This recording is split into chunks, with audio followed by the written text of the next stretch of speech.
I just stepped back and thought, what is it when somebody else's money is not on the line, when I don't have all these voices coming at me telling me what to do? What is it? What's the thing? And it became evident to me in that moment, you're a Christian artist. You've always been a Christian and you've always been an artist, but you know, like your faith, who you are as a believer, that's what matters most here. Between the Grooves is hosted by James Curtis, music director and morning man in the Greater Toronto Area on Joy Radio, and Drew Brown, Juno-nominated singer-songwriter and worship leader. Both hope to share insights into Christian music, exploring ministry, message, and everything in between. You can connect with the show at faithstrongtoday.com/betweenthegrooves or via Twitter @betweengrooves. Now, here's James and Drew.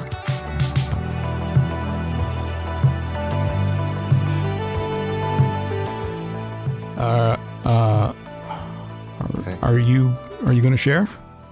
You got those chocolate Easter eggs there. You can't hide them. You can't hide them. I see them. Are you going to share? They're all for me. All for me. Kids get Easter candy and the parents enjoy. Daddy tax. Yep. That's right. Absolutely. Had a good Easter? Very, very good. How about you? It was great. Just part of it is just the time off. You know, just to spend some time with family and stuff and just to regroup a little bit. But yeah, Easter was good. And now it's back to reality again, right? Now it's back to reality. One of the things that we did this weekend, my wife has been shopping for a new blender, and she did settle on one, and she's made her online purchase, and we'll have it delivered in the next few days. I gotta say though, one of the top comments on this blender that she wanted was from somebody that complained, and I got to say, when I'm looking at reviews, I always try to go right to the negative stuff. There's always going to be positive reviews, right? So I go right to the negative. And what, Same. So the number one negative review that I found on this particular blender that she wants and that she's ordered was that it's noisy. It's a blender. It's noisy. Dude, that's a joke. That's what they said. That was actually a review. That was a review. It's kind of noisy. Well, come on, it's a blender. And if you want to go high end and something good quality, I expect it would be maybe noisier. Like it's going to be probably having a stronger, more long lasting motor, like it's noisy. That's ridiculous, man. Yeah. So, hey, we'll see how it works out for her. But she's got a new blender on the way, and it got me actually thinking, reading reviews and whatnot. One of the things that I wanted to get one of these days was, I did a search on what is the number one top line microphone for voiceover work. And it doesn't surprise me that it's the Neumann TLM 103. Oh, I love that mic so much. It's a great mic. It goes anywhere from $1,000 to $2,000 depending on what extras you order with it. If you want the shock mount, if you want the case and everything else. And of course, I'm eyeing this thing. It's not in the cards for me to get now because I got to justify the business first, right? I've got to be doing enough business to justify getting a more expensive mic. And I've got some great mics already. But the number one negative review on this microphone online you look it up on Amazon, folks. The number one complaint was this was a person that decided they were upgrading from a $60 mic. Okay. And their complaint was that it's too expensive. No, it wasn't too expensive. Their complaint was that it didn't include a mic cable. These aren't real, bro. You're setting me up for a joke. I'm not joking. The complaint was that it didn't include. That was one of the complaints was that it didn't include a mic cable. I'm telling you, there's no good quality microphone out there that you're going to buy that includes a mic cable. No, they just don't. You can't buy them that way. And part of the reason why is there's different quality of cables, but more importantly, there's different lengths that you can get with a cable. So even if it got shipped with a 6-foot cable, it's not going to be long enough for your application, right? They don't get shipped with mic cables. And the same person, and again, number one complaint, or number one complainer, I should say, the top of the list, if you go searching, the other complaint was that it comes with a thread adapter on the mic holder. Yep. And it took them 3 to 4 hours to figure out that the thread adapter is on the inside. So they're trying to screw this thing onto their mic stand, but wondering why it's not working. It took them 3 hours to figure out that the adapter's on the inside, and they got to screw that out to screw the thing properly. Really? Why don't you stick with your $60 mic, you know? I think that's probably wise. If you don't know any better, why, what's the sense? Are you just buying it because of the brand or because you heard it was number one, or do you actually need a mic of that quality? Exactly. That mic is actually one of my wants, because it's such a good mic for vocals. It's some great on acoustic guitar as well.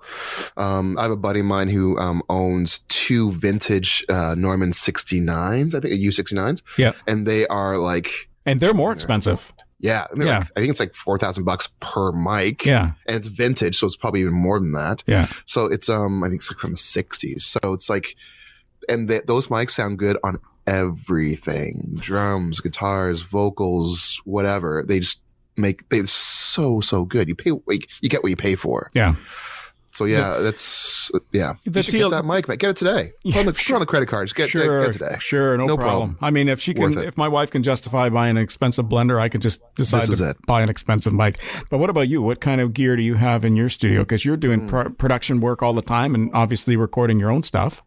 Yeah. I have a bunch of Royer ribbon mics, which are some incredible mics. They're great for acoustic ribbon guitar. Mics are amazing. Mics are just so nice. Beautiful tasty, sound. Yeah. Right? And full, so I like full those rich sound. Yeah. That's right. Yeah. So I'm a huge fan of that. I have a Shure SM7B, which is kind of it's not the best mic in the world, but it's a classic mic because it can do anything. It can handle loud volumes. Also, it can actually reject room noise. Mm-hmm.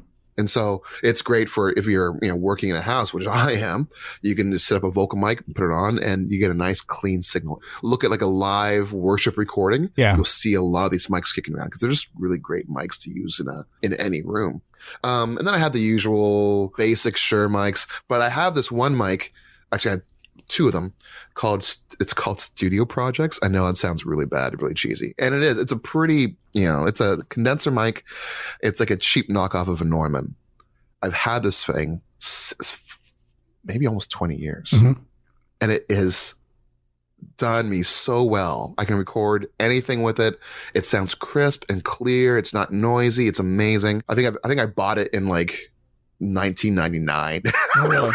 Is it your go on the road type mic if you need to bring a mic with you because you don't want to bring your top end necessarily? That's exactly it. Yeah. And so it's great. And it's great on vocals and guitars and whatever. So actually I have it set up right now because my plan is to do vocals today. And I'm I did a knockoff between this and a few other mics. I'm this junk still wins. It just sounds really, really good. So that's been my go-to mic, strangely enough, for all these years. Is a cheap $200 mic. Is it a condenser as well? It's a condenser, yeah. It just works. It just works. Anyways, I suppose we need to get to our conversation with Jordan Smith, previous winner on The Voice. And we've had a few guests over the years that have moved into the music world through a music contest, like Danny Goki, Jasmine Murray. They were on American Idol. AC and Brady, I mean, you wouldn't have seen them on a show, but they were in a contest where their prize, their winnings was to travel throughout the country over the summer at music festivals. So, there's them as well. So, it's an interesting way of getting into the music world and getting instantly recognized. So we're going to have that conversation with Jordan and also talking about changing genres, which is what he did, because when he won, he went right into the pop world and now he's moving into the CCM world. And so what's that transition been like for him? So let's get into it. This is Jordan Smith on Between the Grooves.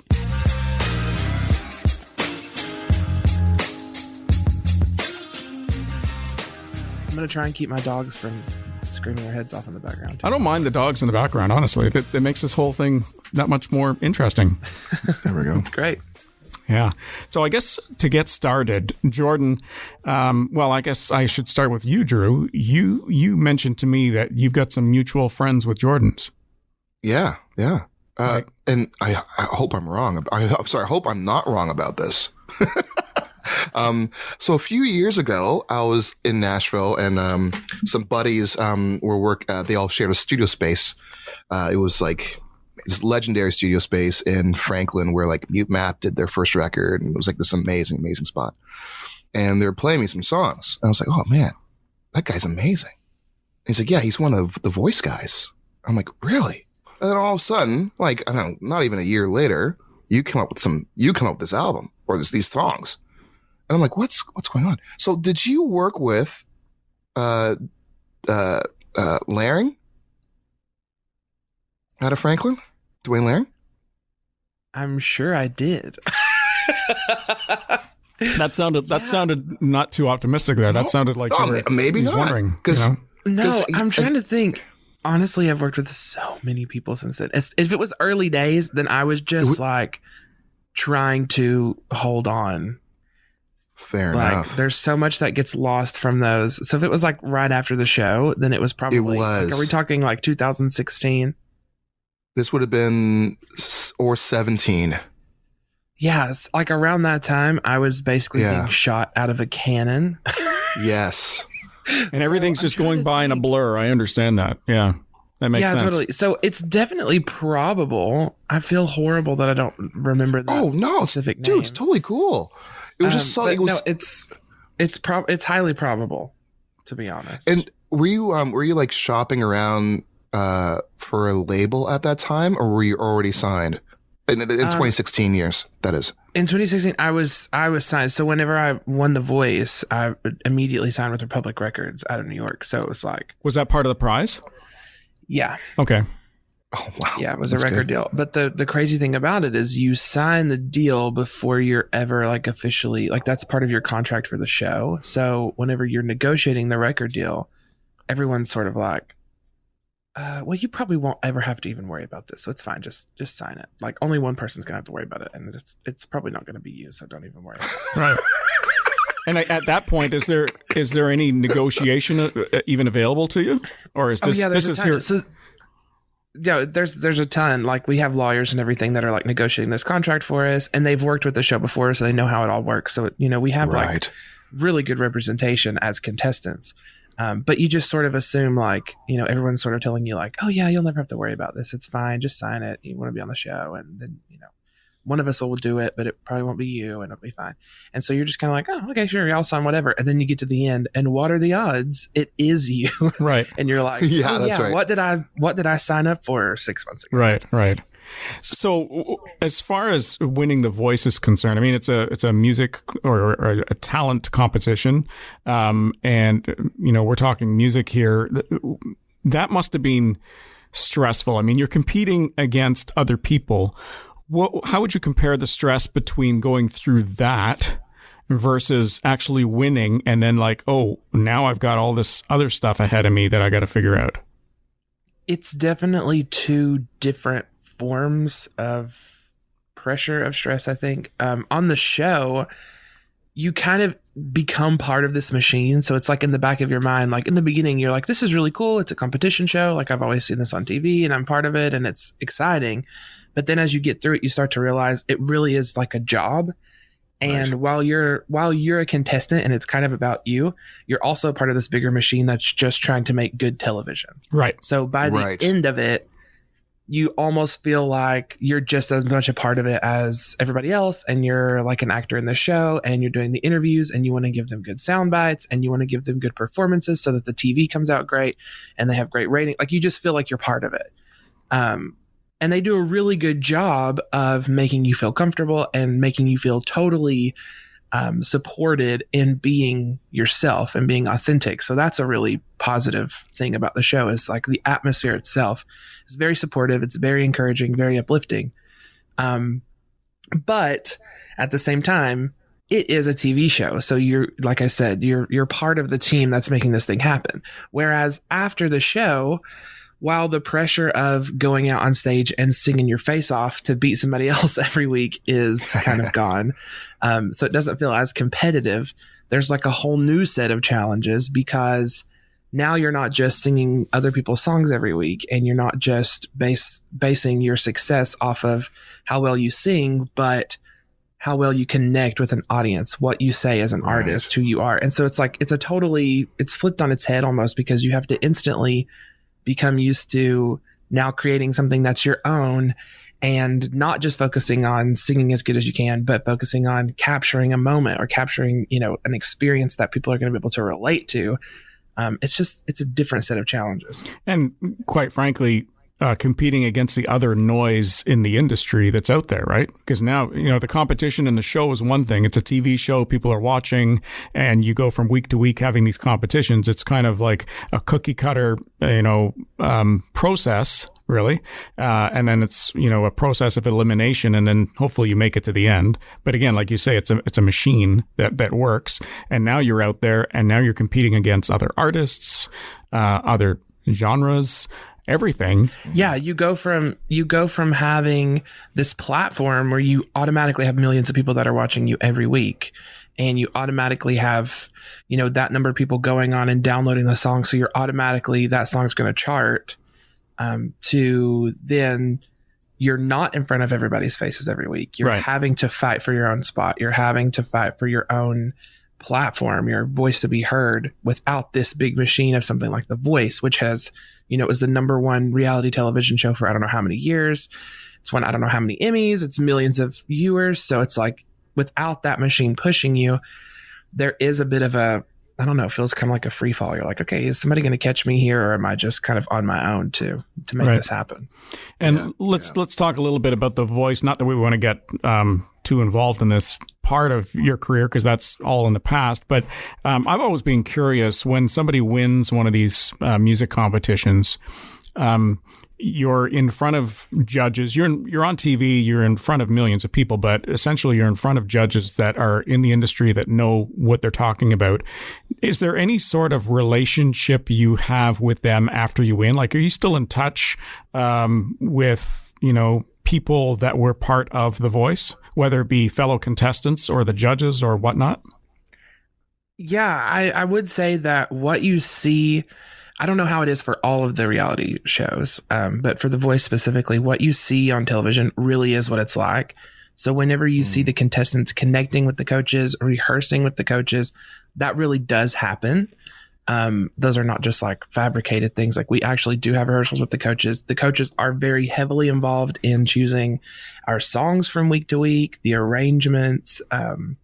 They're just really a big part of that. And then, of course, outside of our time with that specific celebrity coach, we also have a voice coach. We work with the band. We have a whole team of producers and choreographers and different people that we're working with. So afterwards, it becomes sort of like a family, in a way of, you connect well with the other contestants, and those people have a shared experience with you. So you become like a family, and I'm still very close with a lot of those people.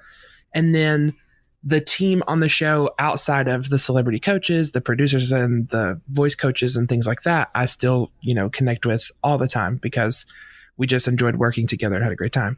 The coaches themselves, aside from, like, I was on Adam Levine's team, and so Adam and I still stay in touch. We still connect often. As far as being heavily involved in my career, he hasn't been, but I think that was probably because of the difference in what we do. Like, we both are very different genres. Right. We do very different kinds of music.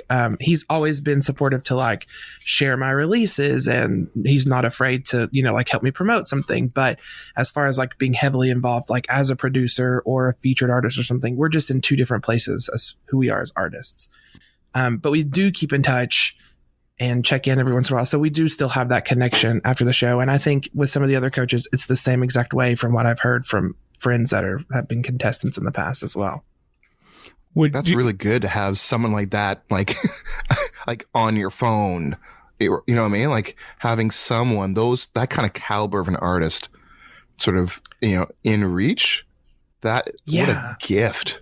It's true. And he's extremely, I mean, I know he's an artist, and he's like, the people's sexiest man alive, and everyone loves him. I thought Drew told me it was him, but sorry. It is me, but like he has it this year. I'll have it next year. Okay. Right. You'll have it next year again. Yeah. It's a new one every year. So it just kind of rotates in and out between. But like, he is actually very musical. And he's very gifted, and like, I actually really valued his input as an artist, as just a music person. Like, he's extremely musical, and he's extremely intelligent. So that was like, I don't know. Not that I assumed he wasn't. Like, I knew he probably was, but it was just really cool to see that side of him. Like, he's actually extremely scary smart. I believe it. When you were on The Voice, sorry, going back to this again, did you have your own trailer? Problem. You know how everybody on a TV show or a movie has it's a big thing if you have your own trailer. What was life like outside of the camera world? When the camera How big was the trailer? Was there a caterer there? Wow, let me tell you, it was like the untouched, beautiful soundstage where all the coaches have like trailers in this little compound, and there's like this beautiful sitting area, and it's like looks like fake grass on the ground, and all their trailers are there. And it was like if you got to go in there and talk to a coach as one of the contestants, everyone was like, what was it like? What was it like? It's the Holy Grail. Like, what did it look like in there? Was there food? Was there whatever? They like took great care of us as contestants, but no, we didn't have like trailers and all that. Obviously the coaches did. And I actually got to go back to the show after my season. I think it was a couple of seasons later, and be like an advisor. So I got to like work with Adam to sort of mentor other contestants.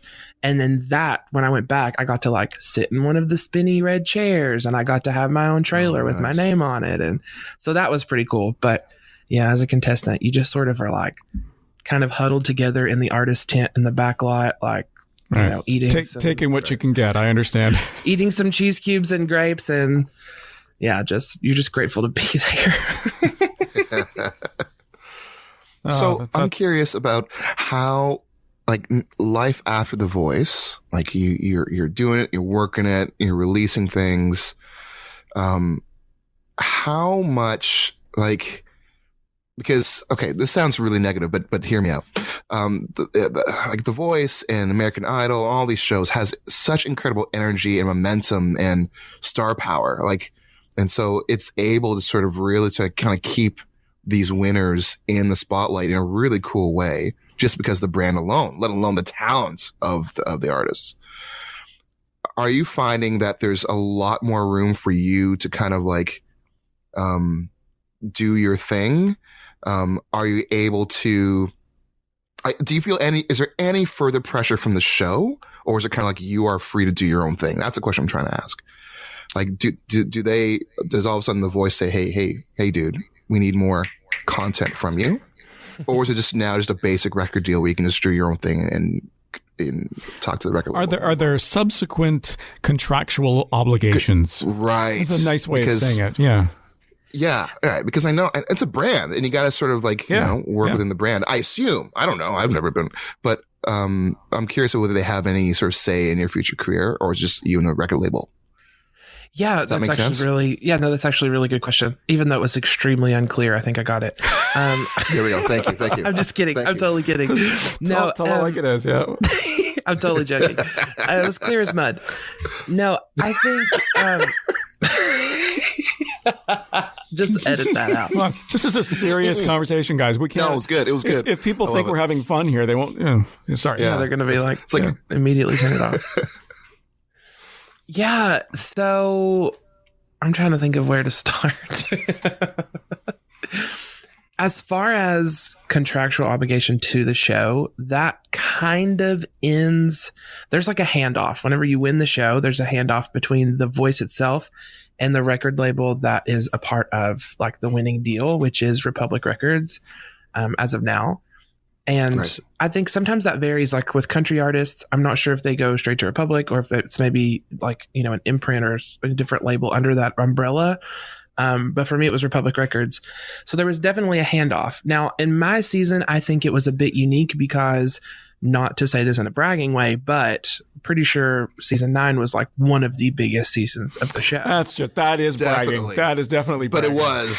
Shameless, it was, though. Shameless self-promotion here. That was a good year, dude. That was a good year. It was a crazy year. And I mean, they were seeing like success on the charts that they hadn't seen before.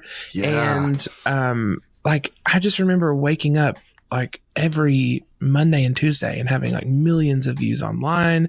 And that's the season I had 3 number ones on like iTunes, like knocking Adele's Hello, like, all these things. And so it was a huge season. And I think that there was pressure there for someone from The Voice to become like the Carrie Underwood was for American Idol or the Kelly Clarkson is for American Idol. You know, they wanted that person, because the question I get so much as a winner and as someone that's been a part of The Voice is, why doesn't The Voice have like superstars like Jennifer Hudson or like, you know, like some of these people?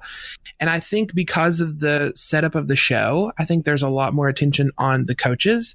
And I think that there is a broader focus on the artists, as far as, instead of making like a superstar out of one artist, they want to equip all the artists that come through the process of the show to walk away with the ability to make a sustainable career out of music that they're making. So while there aren't like as many superstars from The Voice, I can look at, you know, a roster of past contestants that are making a living as artists or as musicians on the road as a result of the platform that they had while they were on The Voice. And I think that that's like the difference of how the shows are set up. And so for me, I did feel a bit of that pressure after the show to be the guy, to be the one that was like, oh yeah, this is our breakout, you know, guy.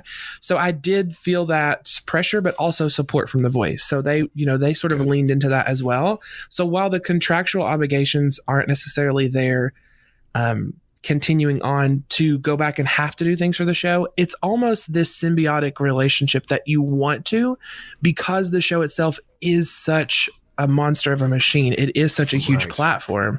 You want that exposure. You're not in front of millions of people every week. You're trying to promote your own project. So you want that ability to get back in front of those faces, to get back on television, to be back in people's homes, you know, all across America. So it's almost like, you don't have to, but if you get to, that's an added bonus, because that's just more promotion for you. That's better for your career. And honestly, I love the show. I loved my time on The Voice. I love the team. So it's like getting a family reunion every time you go back and you get to be a part of it again. That's nice. That's always nice when you have that feeling. It's not like you left on bad terms or things, soured after the fact. You still have that relationship, so you can go back. And the fact that they ask you back, which is awesome too, because they want to get somebody that people would recognize from a previous season, but also for you, as you've mentioned, the fact that it gets you additional exposure and stuff. And, nobody's in it, as far as Christian music is concerned, nobody is necessarily trying to make a name for themselves. But, it is your career. It's the way you get your income. So if you can get people to listen to your music, get people to follow you on the socials, it helps. It all helps. Yeah, and then it's too, I mean, they are very self-aware of this giant machine and what it is. This, it's just a giant promotional tool for artists. But for me, like, as an artist, as a Christian artist specifically, the message is just as important as the promotion of the brand. And so for me, I'm like, this is an opportunity to get the word out to millions of people at once. Yeah. And so it's really awesome to be able to go back and know, like, they love me because of the positivity and because of something that's outside of my control, which is, my faith in God. It's not like outrightly said, but they love that positivity. They love being able to share that encouraging story. They love inspiring people. They love uplifting people. And so because I was able to do that on the show, they're like, yeah, we would love for you to come back and be able to do that, because it just sort of like fits along with their brand. And it gives me an opportunity to go back and share the message of the gospel and to just spread that inspiration, spread that positivity. So yeah, it's kind of like a double-edged sword. It is like, self-promotion as an artist, but also with someone who always has message in mind, in the back of their mind. Like, that's a huge way to get the word out. We've seen many times where Christian artists, or at least people that want to get into the Christian music arena, they're involved in, their youth group or their youth choir or the choir, or they sing in their church and whatnot. And you've seen these people come up through the ranks on, music contestant type shows. For you specifically on The Voice, what was that part of your life like, given the fact they knew you, were a Jesus follower? Like, what was that like? Was that, like I found, growing up, when I was not working in radio and I was working for just a regular company once, and they found out I was a Christian, and I was fairly new there. I was a boss, like I was a supervisor of about 12 people.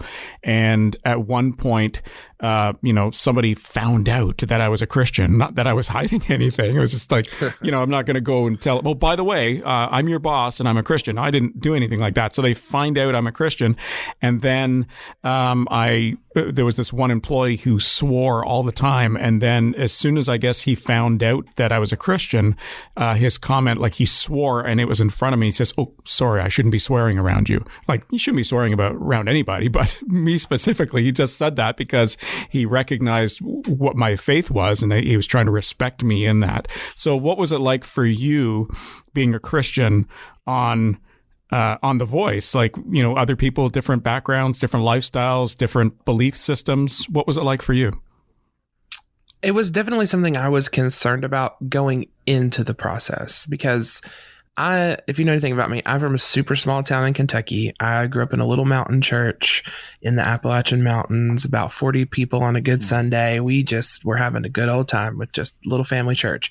And so for me to go to Hollywood and be a part of this television show was like, I had no idea what to expect. Obviously, I've heard the stories, and obviously everyone was like, this will be the greatest test of your faith that you can imagine, and you have to really know who you are, and like, we're going to pray for you. And I appreciated that, because I was definitely prepared walking in to have to take a stand for my faith.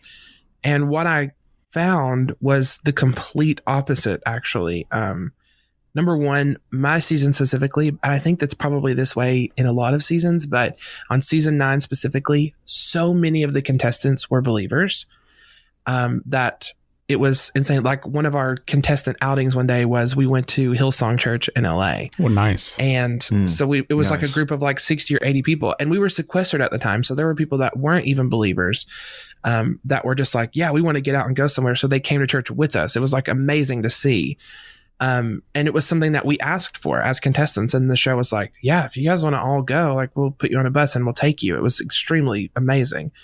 And so I didn't necessarily set out with the intention of, I'm going to go on The Voice and I'm going to like profess my faith, and I'm going to be very vocal about it.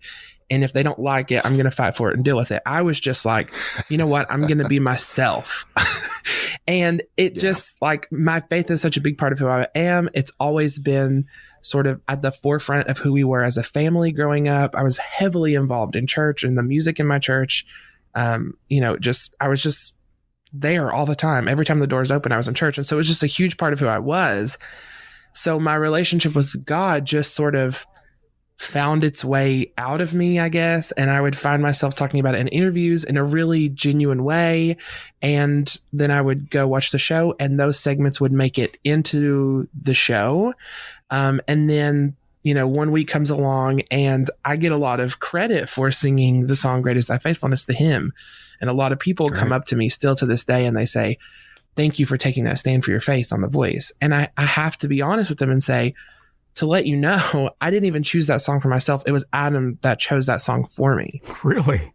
Because he knew I was a person of faith, and he said, I think this is an important thing for you to do. Let's find a hymn. Let's choose something that highlights that part of you.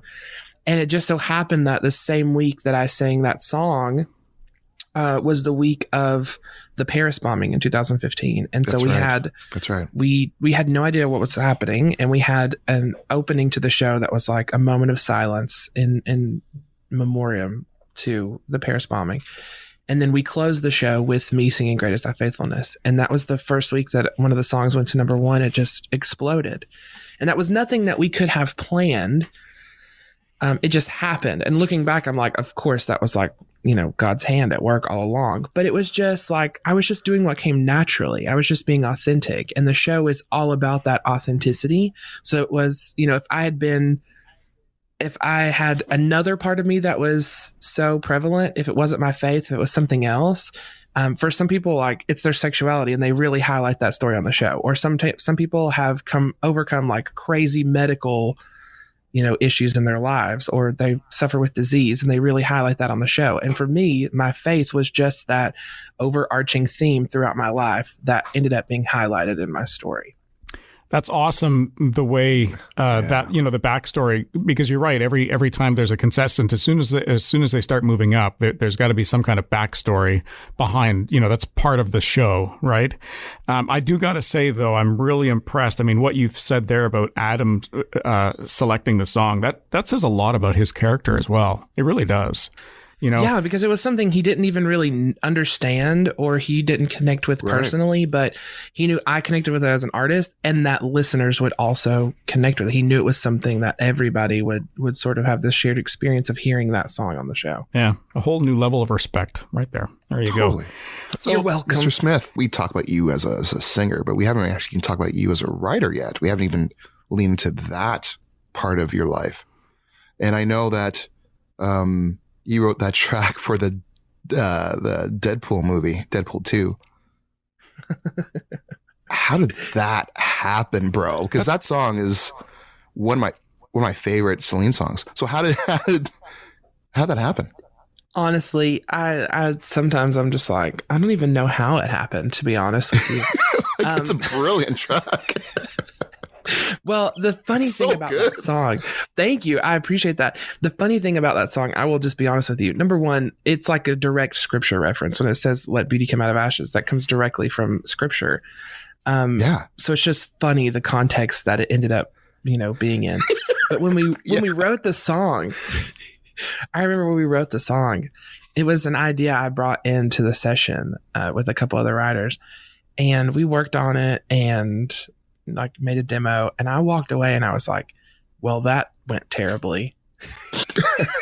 I remember sending it to my manager and I was like, just forget it. Put this one in the no pile. Don't even listen to it. It's embarrassing. I do not like it. It just did not turn out what I wanted it to be. And so when I found out that it got the green light for the movie and they wanted someone huge to sing it, and I was like, okay, it's Beyonce singing my song, everybody. Hey, everybody, I'm Jordan Smith. I wrote a song for Beyonce. I did not, I didn't know who it was, but that was the first person that came to my mind when they were like, someone huge is going to sing it. And then when I found out it was Celine, I literally just fell on the floor and I was like, oh my God, I'm not worthy. But it was just crazy to see, just wrote this song. It was like a worship chorus almost that I had been singing in my car for 2 weeks because I was honestly, it was in the context of somebody that I was close to was going through a divorce and a really tough time, and their marriage was falling apart and looked like their life was falling apart. And I was just singing it almost as a prayer of let beauty come out of ashes. Let something good come out of this. We ended up writing the song for the movie, which I was, not prepared for, because then I had to go to the premiere of the movie, which I don't know if you've ever seen Deadpool, but as a believer is definitely not right in our wheelhouse. In the first 30 seconds, I was like, oh my gosh. Yeah. And I had to, Are we talking language specifically, right? But all of it. Anything you can imagine that's everything. horrible. Oh, no. Violence, language, nudity, all of it. Yeah. And everything. I had to go with my manager, who is at the time was a 40-year-old mom of 2. So we're just sitting next to each other and I'm just looking at the floor okay, I'm so sorry. I'm so embarrassed. But luckily the song is in the first 2 minutes of the movie. So if you've never, if you don't want to watch the whole thing, you can hear the song in the movie in the first 5 just watch the first 5 minutes of the movie and you're good. Yeah. You'll have to see a little bit of violence in those first 2 minutes. Yeah. You'll see some people cut in half and then you can hear the song. Yeah. That's right. Yeah. But it was no just, big deal. It was just mind blowing because as a songwriter, I think I always told myself I was writing songs because I was an artist and it was just a part of what I had to do. When I won the show, I signed a publishing deal and I was like, got to fulfill that. As an artist, you got to be in the room when they're writing the songs so you can approve it and, you can make sure it kind of fits with your brand. But as a songwriter, it was the first time I was like, no, I love this. And this is something I actually am meant to do. And actually, I want to do. And it was a whole other side of me that I had explored when I was younger. and I wrote songs in my bedroom that the world will never hear. But it was, sort of that turning point moment for me as a songwriter to say, okay, this is actually something you can do. Wow. Going through life now since The Voice, we've talked enough about The Voice. Great show, but we're moving on now. What is life like for you now? I mean, obviously, we talked about The Voice being rather somewhat of a cookie cutter show. You kind of know what to expect, and as a viewer, we know what to expect, and as a contestant, obviously, there's a certain process you go through. But that's all done. You sign the record deal. What is life like for you now? Like, what is a typical day for Jordan? Well, in the last year, a typical day for Jordan is a whole lot of episodes of Grey's Anatomy. But pre-pandemic, that first year immediately after, I won The Voice in December 2015. And that first year immediately after, I made the joke earlier, but it was literally like being shot out of a cannon. I finished a full-length record starting on January 4th, and it was mastered by the last day of January. Wow, that is really fast. Jeez, eh? Yeah. And I immediately was going on tour. I did a full-length Christmas album that year. I bought our first home the day that the record dropped. We got married in June of that year. I mean, it was just so much life happening all at once. I toured up until the Saturday before my wedding. And my wife was like, I can't do this anymore. Like, if we're going to have a wedding, you have to help me this week. Like, it was just, there was so much happening, and we shoved so much life, I think, into that first year, that after that, I sort of had a moment where I was just like, you know what? I gotta stop and think. I did 2 Christmas tours with Michael W. Smith and Amy Grant. Yes. Sorry, that was my other contact was Stu G. That's who the guy was telling me about your stuff. Oh, yeah. That's definitely who it was. Sorry, continue. Yep. No, it's okay. I got you. So, I did those 2 tours, which I hate to just gloss over because they were like a huge moment in my life, but they were just part of that like insanity that happened in those huge artists that you're touring with. Yeah, absolutely. You can't gloss over that. Yeah. Yeah. And it was, I was having these experiences that, coming from a small town in Kentucky and before the show, just being, a music major in college, I never imagined this quickly I would be in the room with these people, or I would be on stage with these people. And so, right. I was flying across the country. I was doing like parties in Andrea Bocelli's Italian villa in his backyard. And then I was like coming back and singing for the presidential like prayer breakfast in DC. And there was just crazy things happening that I never imagined, especially ever would happen, but especially in that first, couple of years that would happen. And so then I had a moment where I had to step back and go, okay, what is it? What do I have to do next? Who is Jordan Smith? And that's when I wrote my second record. I wrote a full pop record, co-wrote half the songs, and I put that out in 2018. And it was, that was a huge moment for me as a songwriter. And then I had some health issues. I had, just some things going on in my personal life that really made me full stop and go, okay, Jordan, like, you have to figure out what it is that defines you as an artist. You have to figure out who you are. You have to figure out what you're doing. Are you just doing what everybody else has been telling you? And so I stepped away from the record label. We cut ties and I walked away, which was a mutual thing. It was all very, good between us. Still good relationship there, but we just knew we weren't the right fit for each other anymore. So I walked away from the record label. I had a great team of people around me that were like, you just take the time, you do what you need to do. So I just stepped back and thought, what is it when somebody else's money is not on the line, when I don't have all these voices coming at me telling me what to do, when my success is not the deciding factor on everybody else's success? What is it? What's the thing? And I ended up writing what was basically a full CCM collection of songs. It's a full EP of CCM songs. The first of which is Great You Are, the new single that's out. And it just it became evident to me in that moment, you're a Christian artist. You've always been a Christian and you've always been an artist, but your faith, who you are as a believer, that is what takes the forefront here. That's what matters most here.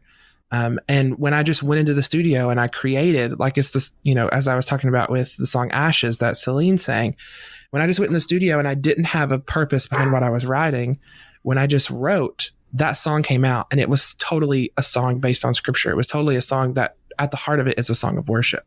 So I knew as a songwriter and as an artist, that was what was always in me that was like dying to get out. Does that make sense? Totally. Yeah. I'm a little curious to hear what the transition was like moving genres, right? Because if you did like a pop, type sound first, that's one audience, and then going to a CCM sound and a CCM album, that's again a really a totally different audience and probably different people that you're working with as well. Yeah, it was a very interesting time that transitionary period was. The good thing is that even when I was on The Voice, people knew I was a believer. It was no secret. And I think the way that my voice journey progressed kind of set me up for this type of transition because I sang a hymn on the show. I did Mary Did You Know, like the biggest Christian Christmas song there is. It's like there was nothing shy about my faith on the show. So people automatically assumed that I was a believer, and the music I was making, while it was pop music, it was still inspiring. It was still uplifting. It was still hopeful. And often it was less messages about, like riding down the road and in the car with your girl, which there are songs about that, but they were more about like self-discovery and loving yourself and loving other people and more universal uplifting themes that people connected with. So I sort of lived in this in-between space as an artist where people knew I was a believer, but I wasn't necessarily making quote unquote Christian music. So when the time came to make that transition, there were some people that were not shocked at all and were like, oh, this is the logical thing to do as a believer. And we've been wanting this the whole time.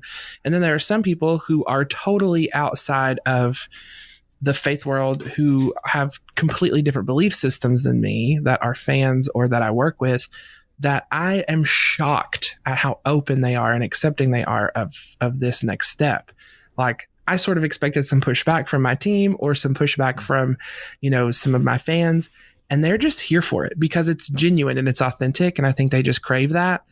And it's a really unique opportunity now that I have all of those fans who aren't believers, that would maybe never turn on Christian radio or would maybe not go and search, new Christian music playlists on Spotify. Now they're going to hear these messages of the gospel. They're going to hear these songs in a totally different way. Just because it's Jordan Smith that's singing them. Yeah, especially if they've already been following you on the socials or on Spotify, new music pops up and they're just going to start listening to it and think, yeah, this is just, they're not necessarily going to even equate it to CCM for that matter. Yeah. That's so right. it's like, Yeah. It's actually, so the music itself has a really pop feel, but it has a CCM message, it has the gospel message. Yeah. So it's a really cool, opportunity to sort of bring that message to a new group of people in a way. And they've been, like I said, they've been here for it. They've been super supportive in a shocking way. I've been given such a warm welcome by the CCM community, by the Christian community, and also by the people outside of that community, sort of making this transition with me. Now, what's next? I mean, you've got this new EP out with the lead single, Great You Are. How long is that going to last before you start, obviously you're writing all the time, but when's the next time you're going into studio and just churning out more stuff? Yeah. So the EP itself isn't released yet. And so that's sort of what's next on the horizon is seeing how Great You Are, performs at radio, seeing how well this goes as far as my first statement as a quote unquote Christian artist, sort of my first arrow in the CCM quiver. And, after that, it's like, I'm already thinking about sorry, the dog is like walking all over something. Let me try that again. Janie, awesome, come here, sis. Here, come over here. Come on this side. Come right here. Does he want to be on the show? She is. Oh, she? Yeah. She sticks her nose and everything. Anyway, let me start that over. So the EP itself is actually is coming soon. The first single is Great You Are, and we sort of wanted to see how well that performed at Christian radio because this is such a new step in the journey for me. You know, it is something that's totally different and totally unexpected, I think, for some people. So the next thing is just getting this music out.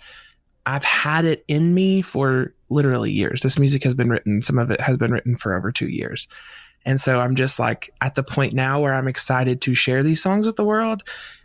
For me, it was interesting through the pandemic to work on this record and then understand now what those songs actually meant to me during that time. Looking back, some of these songs are what kept me during the pandemic, even though I'm the artist, listening to them, listening to the mixes, recording the tracks. I did all the background vocals, and there were some lyrics that I literally probably sang 100 times in the studio. And as I sang those lyrics, they just like made their way into my heart. And I realize now, looking back, like these songs kept me, and these songs really like mean so much to me and have given me hope and inspiration. And they have kept me going during this, you know, whole year, this season of craziness. And so I know they're going to be that because they've been that for me. They're going to be that for more people. So I'm just like ready to get the music out there. And then I'm already writing new music. I'm already like chomping at the bit to get in the studio and do more. And I didn't know necessarily in the beginning if this is somewhere I would stay. I'm all about just like following the music, following the inspiration. And I didn't know, I wasn't sure if I was officially going to be a Christian artist from now on, if I was going to continue doing CCM, if this was a one-time thing and then I was going to move on and do, a jazz record next. I had no idea what was coming next. Jazz. That could work. Yeah. It was just an example. But yeah, so it's interesting to see now though, like when I'm in this creative space, that's what is continuing to come out of my creative time. And so I think there's more where this came from. I believe so too. And I want to hear it all of it, bro. All of it. I appreciate that. I gotta say, this new EP is, it's one of the most personal things I think I've ever written and made. I co-wrote on all the songs. I was involved in the creative process, literally from writing the songs to all of the production. Like I said, I sang all the BGVs. I was very, heavily involved in the production process with the producer and the musicians. And then now here just to promote it and get it out. Like it feels like my baby or one of my kids. And I just honestly am excited for people to hear it. It'd be really funny is, he releases one of the songs, Drew, and somebody makes a comment like, yeah, I didn't like the vocals, but the background vocals were amazing. That would be the funniest thing in the world. Yeah, the singer is, but that choir. Oh my gosh. Wow. That would be so funny. Yeah, it would. Thank you, Jordan, for spending some time with us today. Really enjoyed our conversation, having some laughs, but also talking about some, good industry type stuff and some thought-provoking stuff as well. Appreciate your time. Yeah, me too. I really appreciate this. And I have to tell you, I feel like you guys are in Toronto, right? Yep. I feel like an honorary Canadian because my whole team is Canadian. So it's like, I was like, I'm going to talk to some of my people today. Well, hey, when they open up the borders, and you're going to be in town for whether it's a vacation or a gig or whatever, let us know, and we'll hunt you down and do a coffee or something with you. It'd be fun. Yeah, I'd love that. I love Toronto, so that'd be awesome. That's got to be somewhat difficult, even changing genres, even though he has been very obvious, even on the voice of a Jesus follower, a believer, but then moving towards kind of that pop sound and then moving again to the CCM thing. I think he's really benefited from this music competition. There's so many artists that have come up the ranks because of being on some kind of show like that.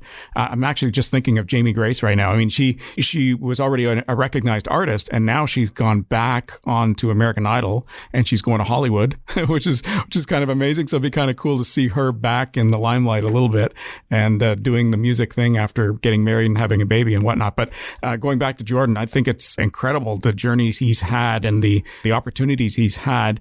and not just forgetting about it, just dropping it after he wins The Voice, but pursuing that. Like, it's an opportunity that if you don't take that and run with it, he's foolish if he doesn't, you know? So I was really impressed to see what he's done and who he's worked with over the last little while, and just excited for him in his future as well. Completely. You know what? Jordan was actually my favorite Voice winner. Like, period. I just really, really loved, not just his voice, but just kind of who he was. And I do remember it was 2016. I remember hearing some of those early tracks and just going, wow, this guy is going to go places. He's got the pipes. Really cool He's got the pipes. Right? He's got the pipes. The guy's so good. Yeah. And so it's really great to hear, I guess, life after The Voice and what it's like and kind of what he's going through and what he's dealing with. And it was so wonderful. Because I remember also when he did the tour, the Michael W. Smith tour, I remember going, good for him. I remember thinking, good for him. Like, this is a great tour within that, you know, CCM context. He's going to do well. And he did do well. Like, the reviews of just about him alone were stellar. And so what a cool way to kind of hang out, chat, to get to know, you know, the story behind the story, if you will, the story behind the headlines that we normally see online, and just sort of find out what it was like to be not just the winner, but kind of be, you know, the story after The Voice. And that was wonderful conversation. I'm so thankful we had him on the show. Yeah, make sure you check out jordansmithofficial.com. That's his website. You'll find the links to his music, events, and anything social media. And it's time now for Artist Advice. This week, Andrew Marcus. I mostly encourage songwriters, and I would tell them just to always be writing. Always write, always voice memo, always, you know, if you have a little tune, like, put it together. Just always be listening and, you know, carve time to write. If you don't carve time to actually sit with your ideas, you'll never write a song. And so it's actually just like putting it in your calendar and spending time. Something will always happen. Yeah, everything he just said. I know for me, I'm always putting in little notes in my voice memo or little things into my notepad app, just trying to have even the smallest kernel of an idea, a title, a phrase, a couple words, an image. I think even storing those things away and then diving back into them at a later time can just spark up a whole new song idea. So yeah, always be writing or creating, or at least throwing ideas away in the bucket for later. You have to. I got asked recently to write an article for a magazine, and it was the same sort of thing. Me being in radio, you try to take what you're going to say and compress it as much as possible. Just get to the point, and it's very short, and you say what you need to say in 10 seconds sort of thing. Right. So it's been difficult for me. It's really stretched me because I've got to elaborate more. I've got to articulate better.